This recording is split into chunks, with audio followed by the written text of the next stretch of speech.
Okay, good morning, everybody. I'm going to stop sharing.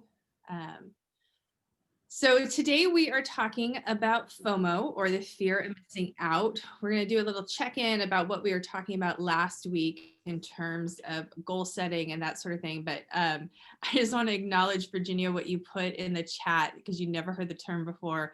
I had never heard the term before either until I think it was over the summer and texting with Yvonne. Yvonne is the one that introduced me to it because she was talking about our other friend, and because Yvonne and I both have Pelotons, and our other friend wanting to get one because she had FOMO, and I had to look it up. I was like, FOMO. I felt so old because I am older than Yvonne, and I felt so old, and I was like, oh my God, what is that? And so I looked it up, and then I was like, you know what? That would be a great topic for us to talk about in one of our parent chats. So here we are. So that's actually how this topic came about, is I had never heard of it. And then I was like, that is actually something that our teens are experiencing. But before we really get into FOMO, I wanted to check in. I don't know if you guys set goals for yourself last week and how did it go? I can tell you that, I did share that I wanted to eat healthier. And I was kind of like last Thursday, like, yeah, okay, that's what I'm going to do, eat healthier. And then I didn't really kick in until over the weekend, and I got on the scale. And so first off, let me say, I work out a lot. I work out every day, and I work out for honestly at least an hour a day. I do work out a lot. But I was eating whatever I wanted. And as much as I work out, I gained 2 pounds last week. And so I texted Yvonne and I'm like, okay, we gotta get real about this goal setting. And I want to thank Yvonne, because having that support of a friend like really actually helped me, like, okay, like I'm gonna make this real. And so there's one thing that I learned about goal setting in this past week is that sometimes you need to just not tell yourself, but tell others and help them and get support so that you can stick to it. Yvonne, Well, I think you did an excellent job because I checked your food log. You did great. What's funny is that I actually signed into the app and checked your food log, but never logged my own. So I was just looking at it right now, laughing. I'm like, okay, I'm inspired now. Maybe it's FOMO. Like I want to be like Jeannie and work out every day. Um, so good job on that one. It's not my goal this week is going to be to log it. I didn't say it was going to be good whatever I log, but I'm just going to start, documenting what I eat because you did great. So FOMO, it's funny because I've heard the term and people use it, but last night I was just kind of looking stuff up and finding like the history of it, and actually came from he was like a social scientist back in the late 90s, but it wasn't something that was really used until like 2011, I think it was. And it's kind of all encompassing because it's like, it could be something from missing out on a material item or a trip or, anything like that. So I love this topic, but back to our goals. So I don't know if all of you were here last week, but what we did is we talked about acceptance the week before, and then we talked about resetting and goal setting and what that looks like, and just making small attainable goals. And before we even get into the FOMO thing, I just wanted to share something with you guys. I've had this very like awakening this week with our students. And it's been a real struggle for all of the social workers to get students to commit to weekly therapy lately. And so our new boss who works at the district office is actually a school social worker. And she was getting us to try to really think outside the box and meet kids where they are.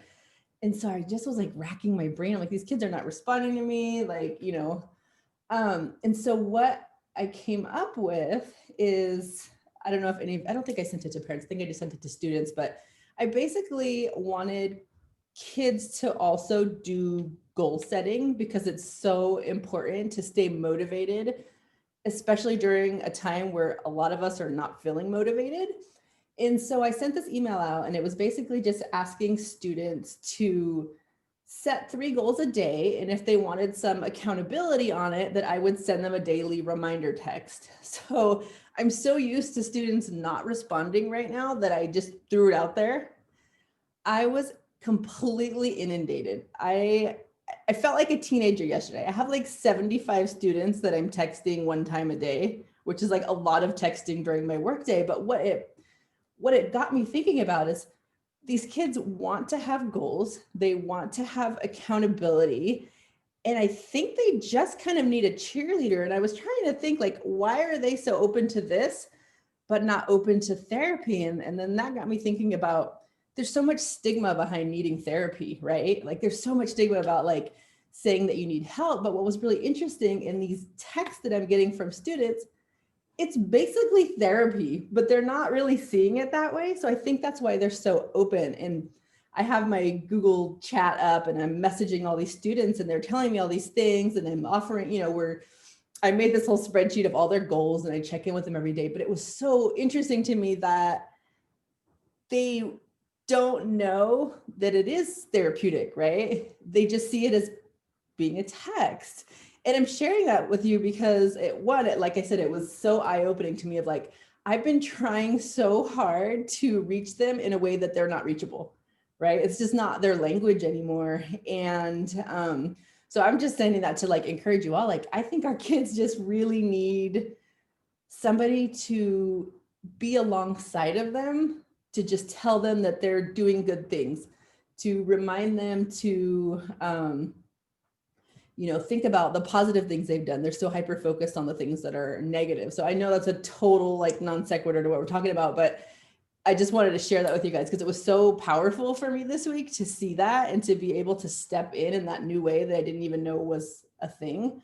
So thank you for letting me share that. But I just, like I said, I just wanted you to know that like there's so much need right now, and it's being older, significantly older than our students. I just didn't get it, and I'm starting to get it. And as I start to get more things, I promise to share them with you all because we're all learning. This is all new for everybody. And yeah, so anyways, I just wanted to share that. So thanks for letting me share. All right. So fear of missing out. And it was funny because Yvonne and I were texting last night about like trying to connect this idea of goal setting to the fear of missing out. And so she had shared a podcast that I was listening to. I actually didn't listen to the whole thing, but I listened to about half of it. And then, but they were talking about goals, and it was funny because they actually connected it for us, and they were talking about with the fear of missing out and when you were setting goals. And it was funny because this podcast was recorded, first off, it was recorded almost 2 years ago, and so it was pre-pandemic, and so it was just very obvious to me, like the stuff they were talking about, like, oh my gosh, this is so pre-pandemic. It was funny like listening to something from 2 years ago.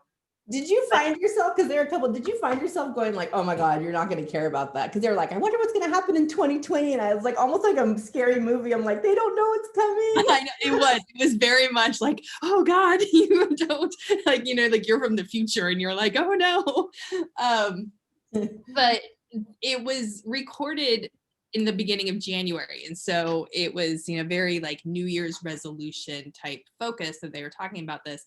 And they're connecting it to the fear of missing out and like making goals. Like you can make goals that other people make because you're like, oh, maybe that's a good thing. And so maybe I should do that too. And so, which could be a bad thing, but it also could be a good thing. I was thinking about this, that that's the type of thing with the fear of missing out. And a lot of times you talk about this, and actually our next topic, obviously we don't have a parent Zoom next Thursday because it's Thanksgiving and we're not going to Zoom next week. But the week after, I think our topic is social media. So we'll probably delve a little bit into social media today, but we're going to reserve most of our talk about social media for next time. But a lot of the negative with this idea of FOMO is being on social media and, being obsessed with it and like, never getting off because you like the next trend or the next thing that's on Snapchat or, now it's TikTok, and you want to see the latest thing and you don't want to be behind. And so that's kind of the negative, right? That you can be ignoring, important things in your life for this. On the flip side though, and I was more curious about the idea of the benefits of the fear of missing out, that it could cause you to try things that you never would have tried before. that because you hear about something and you're like, everybody's doing that, and so maybe I should do it too. And then you are introduced to something that is like actually really amazing for you. I mean, I will, Yvonne in the spring kept talking about her Peloton, and I was like, well, maybe because we couldn't go to the gym, and so I was like, well, maybe that's something we should do. I had to totally talk my husband into buying it, and now he loves it maybe more than I do, and it was a really great thing that came about because I was introduced to something that I didn't think that I would like, but then somebody else was doing it and talking about it, and I was like, well, maybe I should do that too. So I love that you have that positive spin on, because my FOMO focus is super like negative Nancy, right? Like I'm like totally, but I love that context of like, yeah, absolutely. It could be a motivating factor. It could introduce you to new concepts and ideas. So we'll play that like the bad and the good sides. yeah, I think with everything, I guess like the lesson in life is everything in moderation, right? There's definitely things that are bad with everything, but then there are good things and the good points. So why don't we show that video right now? Okay, I have it up. Share my screen again. Okay.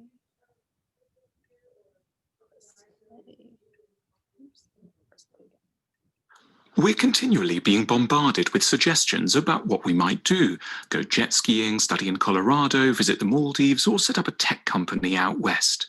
The modern world makes sure we know at all times just how much is going on out there. It's a culture in which intense and painful doses of FOMO, or fear of missing out, are going to be inevitable. There are two ways of looking at this: romantic or classical. To the romantic temperament, missing out causes immense agony. Somewhere else, noble and interesting and attractive people are living exactly the life that should be yours. You'd be so happy if only you could be over there at that party with those people, working in that agency off Washington Square, or holidaying in that shack in Jutland. Sometimes it just makes you want to burst into tears. The romantic believes in the idea of a defined center where the most exciting things are happening. At one time it was New York, for a few years it was Berlin, then London. Now it's probably San Francisco, and in 5 years it may be Auckland or perhaps Rio.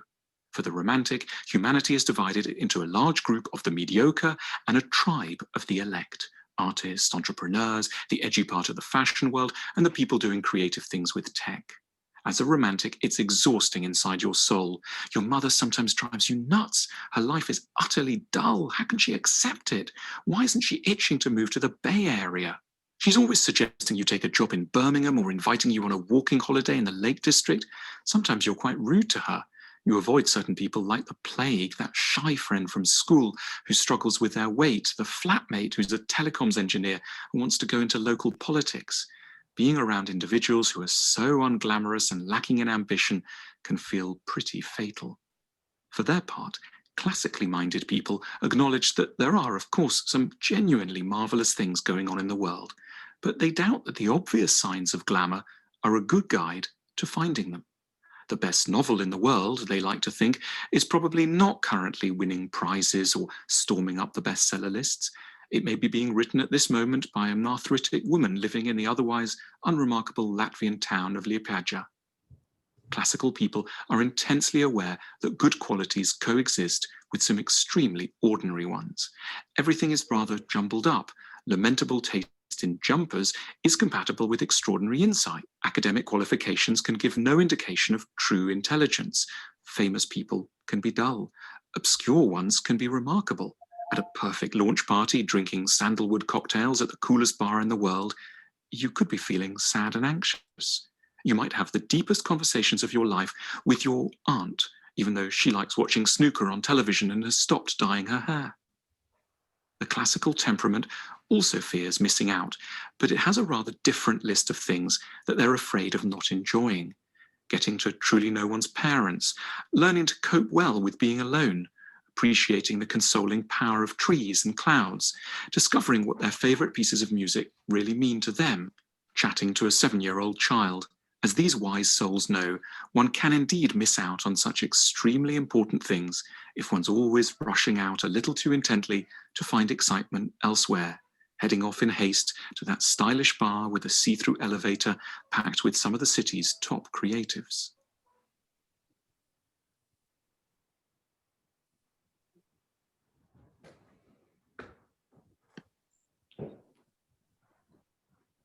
Right.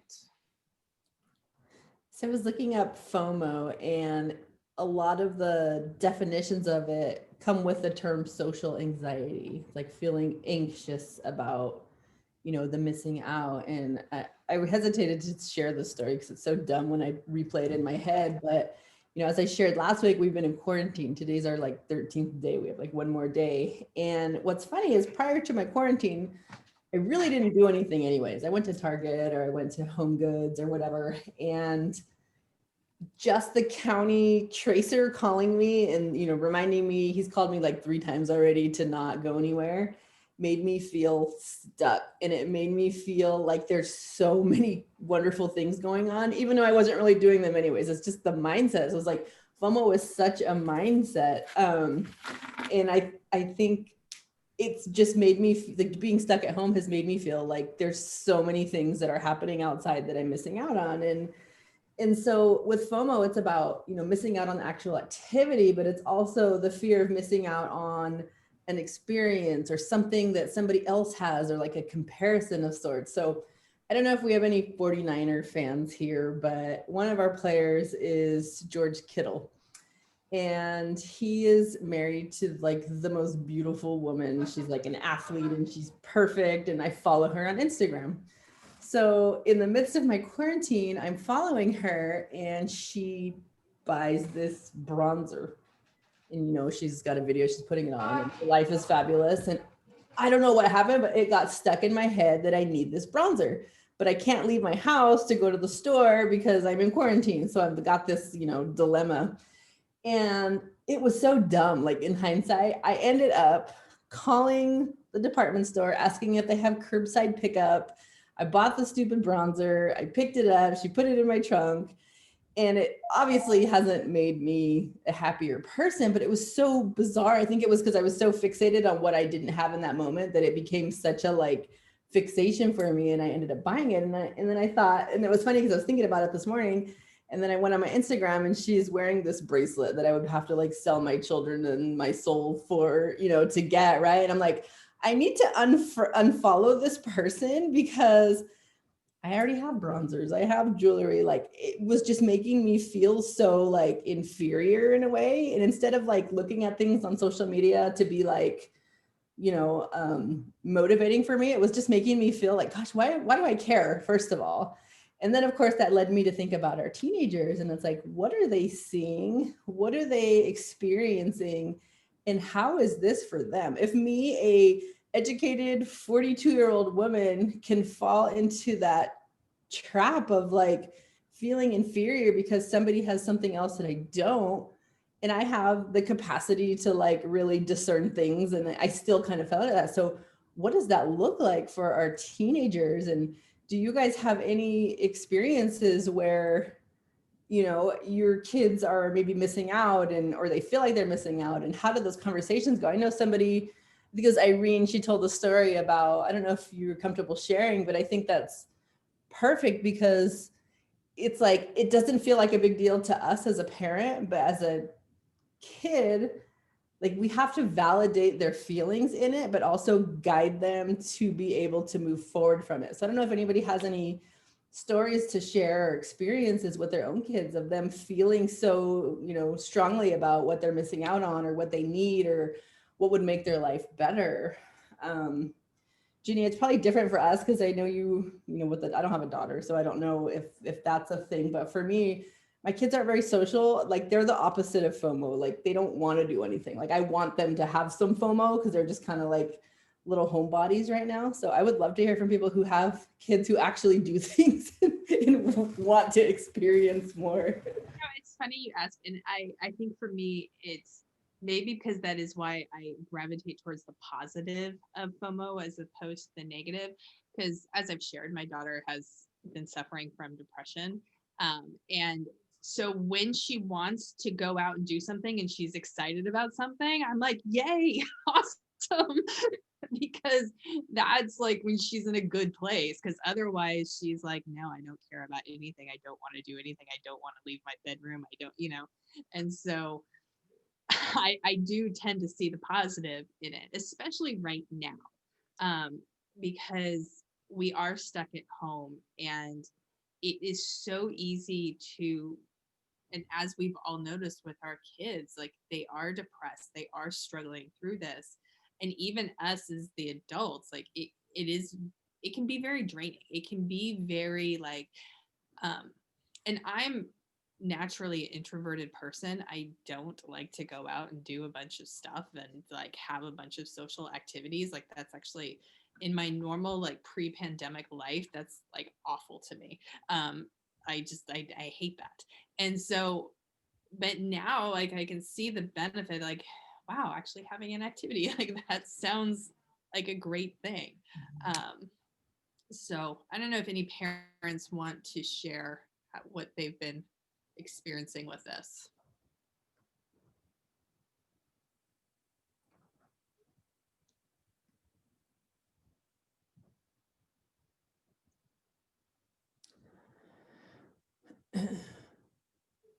Like, I just saw Virginia's comment about trying to protect your kids and teaching them that they want to be different. I had an experience with a student yesterday in one of my text exchanges, and they want to get into Stanford and have a B in a math class, like in 10th grade, that had to do with them having to fly to China for a grandfather's funeral.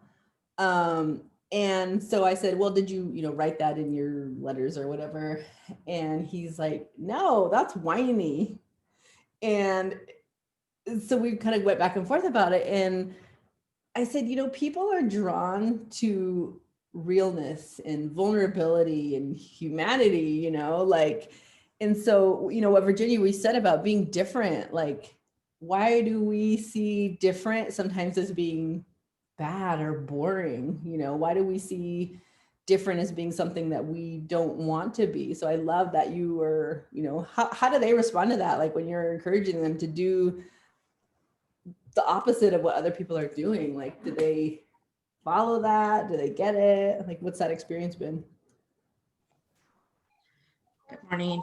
So I really, yeah, because kids want to be like their friends. They want to do what everybody else is doing. And I guess it's because of my experience. I don't have really close friends. I've just never have.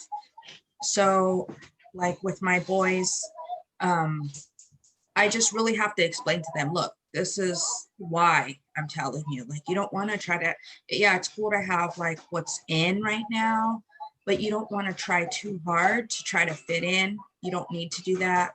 Just be yourself, be unique. And then, if you want to stand out, that's how you're going to stand out, by being different. They're like, well, I said, you have to speak up in class. You have, just simple things. Yeah, but nobody else is doing it. But you're not everybody else. And guess what? Who's going to be successful in the end? Not them. This is about you.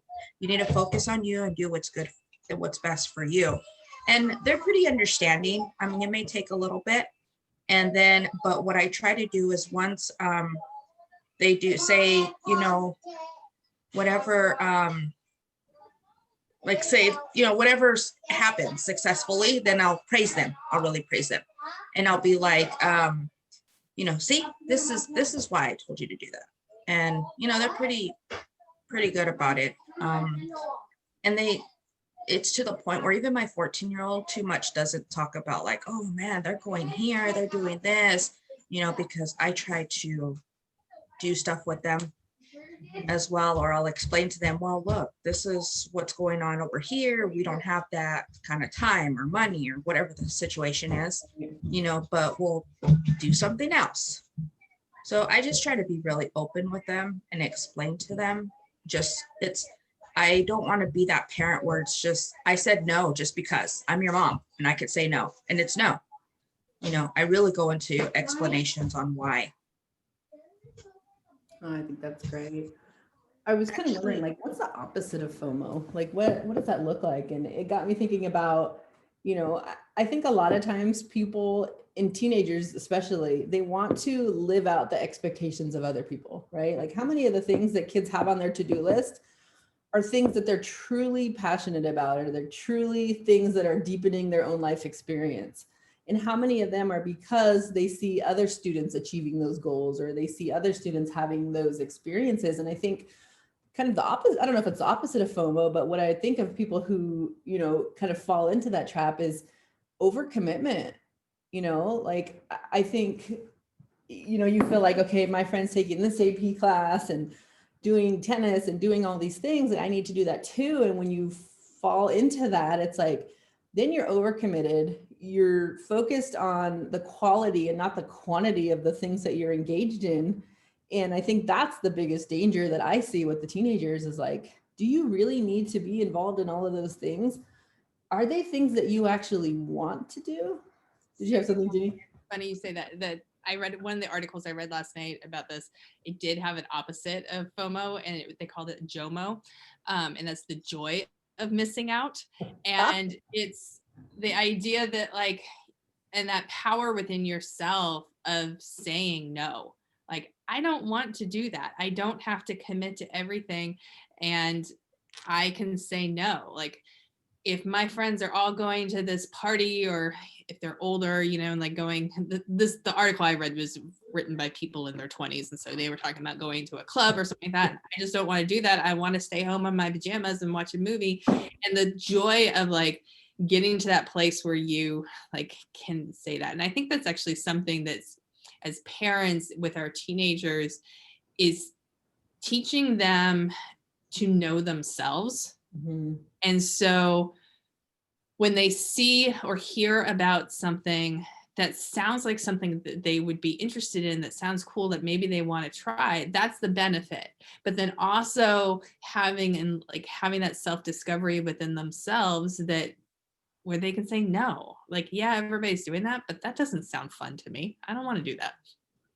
It's so interesting right now during COVID, because I don't know if you guys have experienced this yet, but there's been a lot of things that can't happen because of the pandemic that I'm relieved about. How many times have you said yes to a baby shower of someone you barely know, and you got to go buy a gift and you got to go because you feel guilted? And now it's like, no, that's not a safe choice for my family. Like, I kind of like that. And that's bad, right? Because I should be able to say no outside of a pandemic, but I have this new freedom of like this year we canceled Thanksgiving, and I'm kind of okay with it. Like, it's kind of cool to not have to drive an hour and not do all these things and have all these obligations, and I get to stay in my pajamas. And it's like, I can do that in normal non-pandemic life. I just have to be more assertive about it, saying yes when your heart is saying no.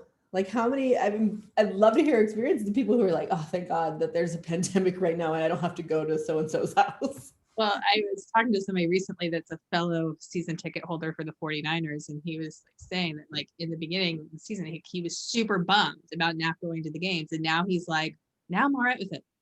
So, because they're not good. So. Right. It's fine. Totally. Like my husband said, after we had the back to school night for the middle school online, and he's like, I hope we never have to go there in person again. It's funny you say that, and I don't know you guys as parents how you experienced it. And Francine, I know you're a fellow administrator. Like, it was hard. Back to school night was very strange for me.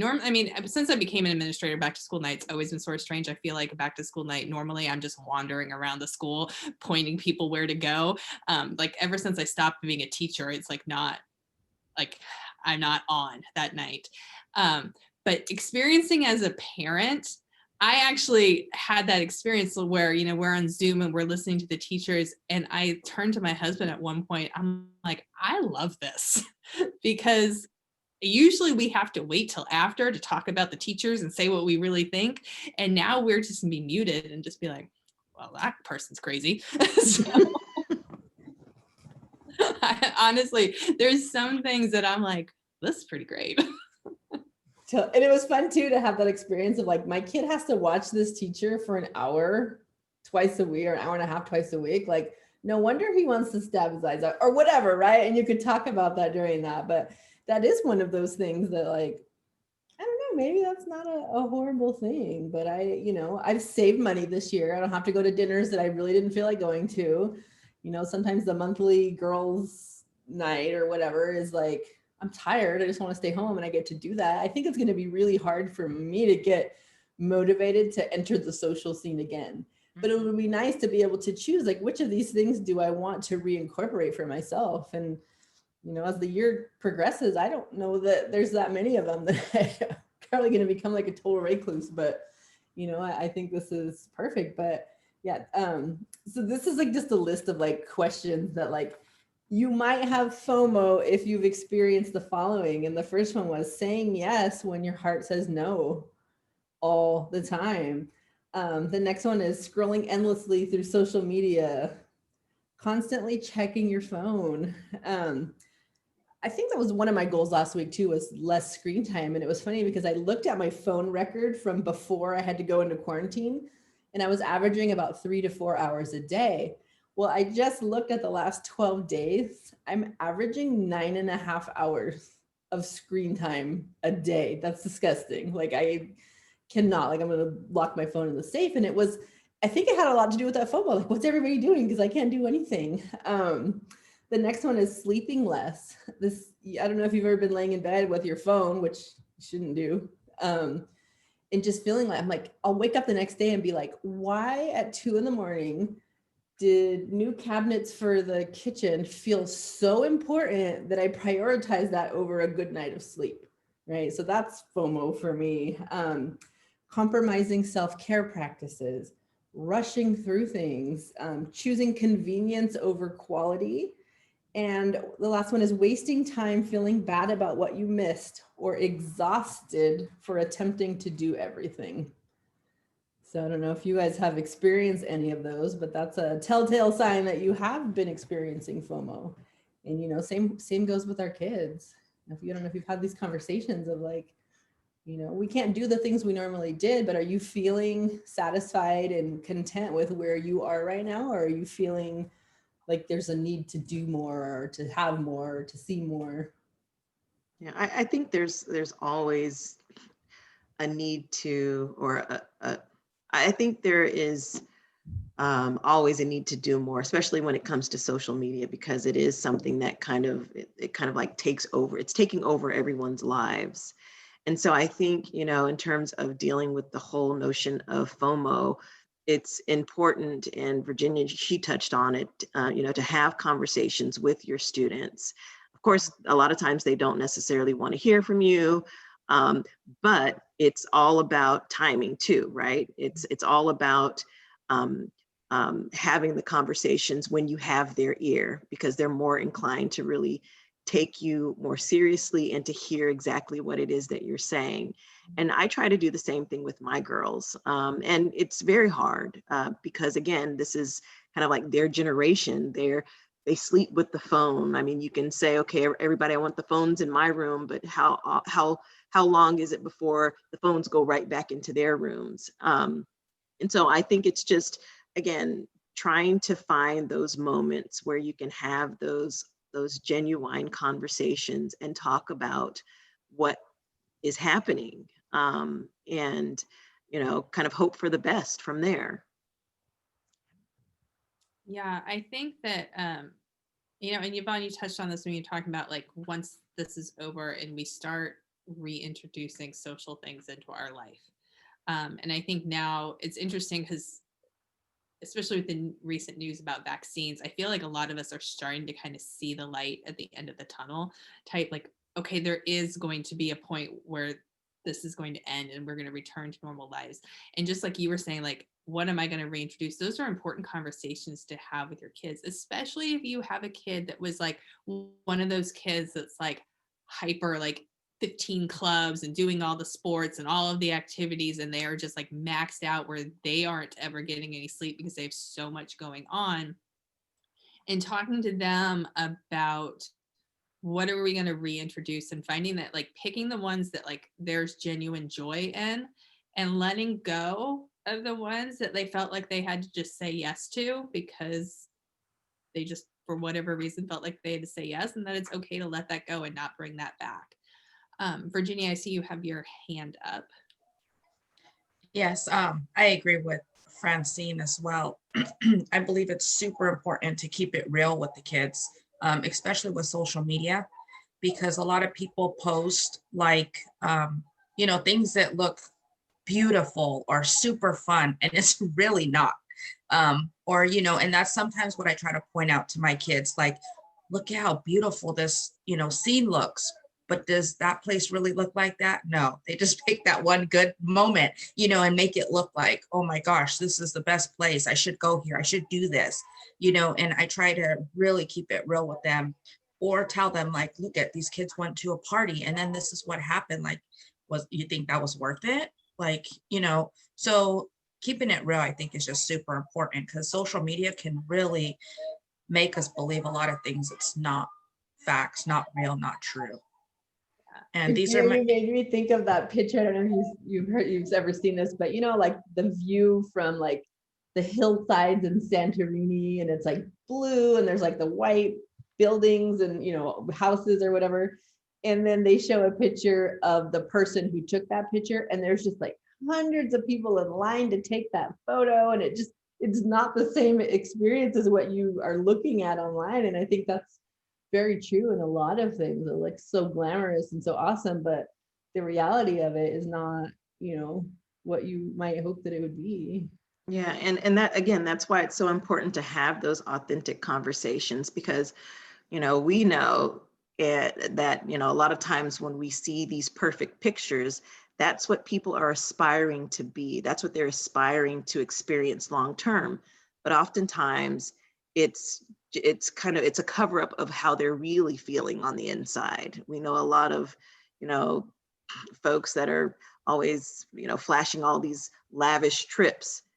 They might be hundreds of thousands of dollars in debt, and that they're just kind of like masking the pain, but everybody, they're trying to give off this air that everything is okay. And so again, that's why it's so important to have conversations with your kids, to let them know that there are reasons why you might see this, and your interpretation.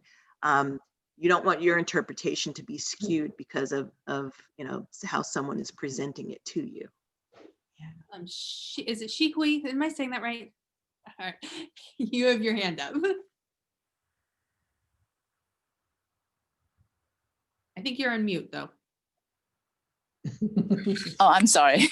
Yeah, you can call me Margaret. Okay, she is my Chinese name. Okay, I think this is also come with the foundation of how to deal with the negative feelings for kids. Yeah, because we always think that the negative feeling is not a good thing. But in fact, from my own experience in these 4 years, I feel that negative feeling is an opportunity to know yourself.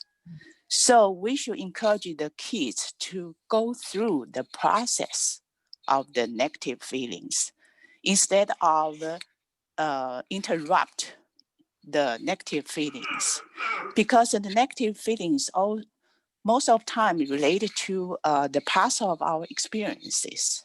So that's why I say this is one opportunity to know yourself. And this is also the opportunity to change some part of you. So I think the foundation is how can we help the kids to deal with, to accept their negative feelings. Thank you. I love that you brought that up, because I think that I've seen the students who are very hyper involved struggle the most this year. And I'm actually having the opportunity to spend more time with them because they have more time now, right? They're forced to be home, and I think that's it. It brings me back to like my own experience with anxiety and depression in high school, and how I really did not like to be alone with my feelings and my thoughts. And I would just pack my schedule with things to do and people to see and places to go, because I was avoiding that time to really reflect on the things inside of me that were not okay. And I think this is the perfect opportunity to be able to kind of expose those feelings for students. And to embrace that negativity as a motivator, as a, you know, a magnifying glass into who they are, you know. So I love that you shared that. Yeah, absolutely. And, you know, Yvonne and I have been talking about, because we like felt like, you know, the past couple of weeks we've been on this really good role of like talking about acceptance, and then, you know, like how you change that into goal. And like, we're like, hey, how do we connect FOMO to that? And thank you, Margaret. You just did the whole thing for us. We talk about like, you know, a lot of people think like, oh, okay, be in the present moment so that, you know, you're not missing all these things, which I think is key, right? You want to be in that. But I think people think of the present moment as like this very particular meditative experience where you're just, you know, and one of the exercises I do with students to kind of bring them to the now, I call it 5, 4, 3, 2, 1. And this is something that you can do for yourself. If you're feeling caught up in the world and everything that's going on, what I have students do, they'll come into my office and I'll have them sit and I'll tell them, okay, I want you to take a deep breath and sit back. I want you to look around your space, this space here, and I want you to tell me 5 things you can see. And it grounds you to the present, to the now. And then, you know, 5 things you can see, 4 things you can touch, you know, 3 things you can hear, 2 things you can smell, and 1 thing that you can taste. They'll say like toothpaste or lack of toothpaste or whatever. And it really kind of centers you to be here, because so much of our thoughts are, you know, in the past of the mistakes that we've made, or in the future of all the things that we want to attain. But how do we stay in the now and eliminate that FOMO?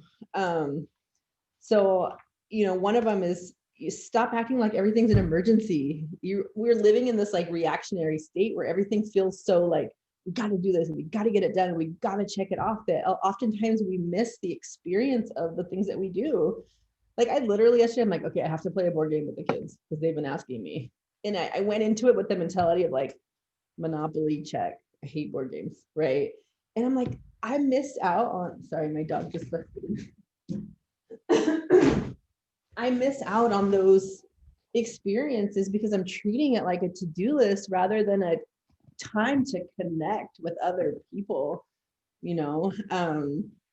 So I don't know if you've had those things where maybe an experience that should be kind of the quality of the experience, but you've kind of maybe wrote it off as a checklist, or, you know, the quantity. How many things can I check off today? Margaret, you have your hand up.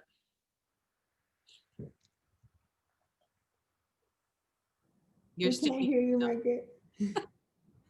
Sorry about that. Forget again. I just like to share that the meditation, of course, can increase our 5 senses to the world. In fact, I like to share that if you can increase your 5 senses, then you can learn much, much better, you know, as a student, you know, or even as an adult, you know, you can learn much, much better, because I feel that the world was built by our 5 senses. So that's why when my kids, they went to the elementary school, I really appreciate the system in here, because they encourage the kids to explore their 5 senses. In fact, I think the 5 senses stop to emphasize when kids are growing up. For example, going to the middle school, especially high school, we tend to only use our mind instead of 5 senses. So meditation is also kind of bring us back to ourselves. In other words, to showing on the 5 senses. Okay, thank you. I love that. Like, when's the last time you had an experience where you used all 5 senses? I use my eyes and my ears constantly, but I've not literally stopped and smelled the roses. I totally agree with what Margaret is saying. And sorry, I'm like trying to position my head because the sun is coming in the window behind me. So, but it's actually something that, you know, when you talk about new experiences with this time in the pandemic, one thing that I've started doing is actually meditating, where I try to do it every day.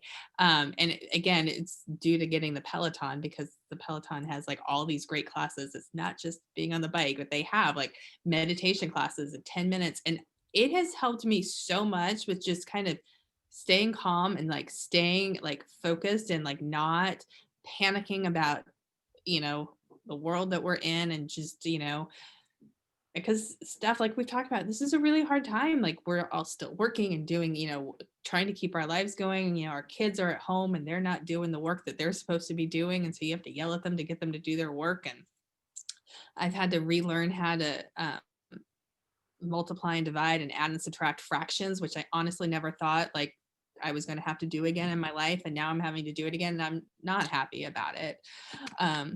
And why are adding and subtracting fractions so much more difficult than multiplying and dividing? I just had that question. It's so much more complicated to add and subtract. So this was what like I was struggling through yesterday. But I can like do like a 10-minute calming meditation. I'm like, it's fine. It's fine. It's all okay. It's like reconnecting you back to just center yourself. It sounds so like, I think in meditation, people are, oh, it's the buzzword or it's so cliche, but when you truly embrace, being in the moment and, utilizing your senses and, it can be a truly peaceful experience. And, I love incorporating that into the sessions with the students, and just, they're like, wow, that was 10 minutes. I never thought to just sit and, listen to my thoughts and not fight them, but let them just kind of wash over me and accept them. And it's such a beautiful thing that a lot of people just don't allow themselves the time to do. So this reset and these goals, I think, would be absolutely something to take with them, as they move out. I see your hand, Virginia. So I had shared last weekend that we were going camping over the weekend. Yes. To kind of unplug. It was a lot shorter than I expected. But when we got to our campsite, we have a trailer that we pull, and I got a flat tire. So we were in the campsite, and there was a bunch of elderly people sitting around. They were eating sunflower seeds, just hanging out in a circle. And they're the ones who stopped me to tell me that my trailer was flat. And so my boys got out, and, this is all new experience for us. This was the first time. And my older son comes to me and he's like, Mom, I want to be like them, like doing absolutely nothing. These elderly people, there was a bunch of maybe like 10 women on the picnic tables playing cards. The guys were all sitting around in a circle. There was maybe 10 of them, just doing nothing. And I'm like, and he just like looked at them and he's like, that's how I want to be. And I was like, son, if and they have these beautiful motorhomes that they're camping at. And I'm like, you can do that. Like, when you're older, when you're ready to retire, buy your motorhome, and you could just travel and just hang out and do nothing. And it was so nice to hear him say that, 14-year-old saying that he was really like appreciating what these elderly people were just doing, of basically nothing. I love that. And why is it so negative? I have a student that I'm working with right now, and he has a productivity meter, and he actually categorizes it as human productivity versus human unproductivity. And I'm like, okay, what's the difference between them? And he's like, well, unproductivity is using the restroom, eating lunch, checking the mail, going to this, that. And productivity is working on my AP classes, studying for my test. And I'm like, I couldn't even like hold back. I'm like, you are not a robot. Like, those are not unproductive things. Like, you have to do these things. And it's like, that Virginia, that like experience of like, what a beautiful thing to do nothing. Like, how does it have such a negative connotation when that just like those people that are doing that, I think that's like my goal, are embracing the present and loving it and not feeling like they're missing out on anything and just being so content with it. And, for them, a lot of the students, it's like, that's so a waste of time.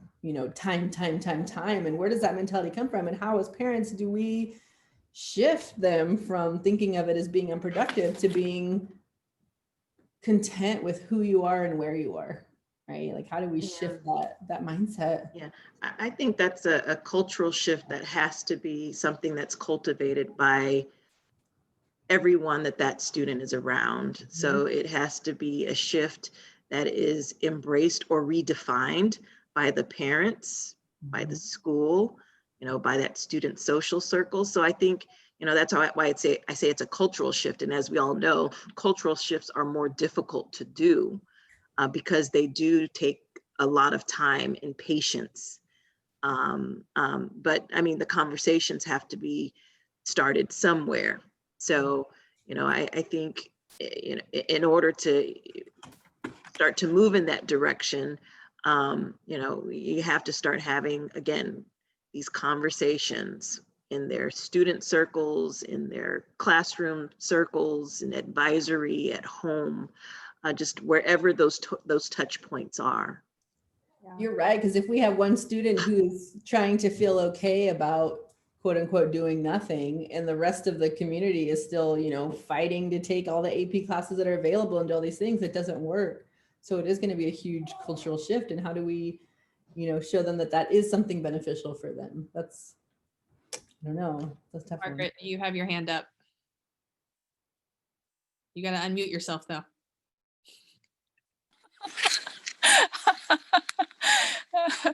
I just like to share that I'm kind of really feel sad, because when I heard Virginia say that her kids wants to do nothing, so it's kind of a feeling that all of us really tired.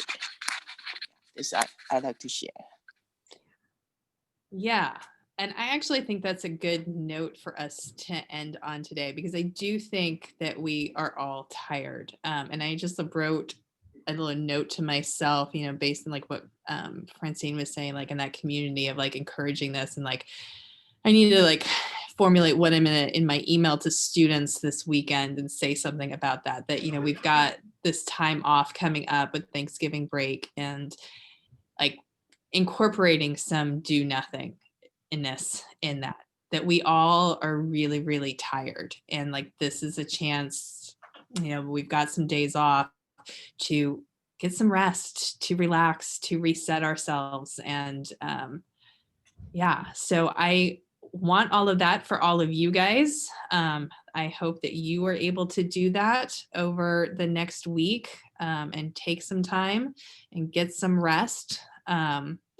Especially since we have a much scaled down Thanksgiving. So hopefully nobody is cooking for a huge number of people, and it can be a very chill holiday this year. So thank you guys. This was a really, really great conversation. I really thank all of you for participating and joining in. And thank you so much. Have a wonderful rest of Thanksgiving. Actually, 2 weeks. Thank you. Happy Thanksgiving to everyone. Happy Thanksgiving. Bye. Thank you.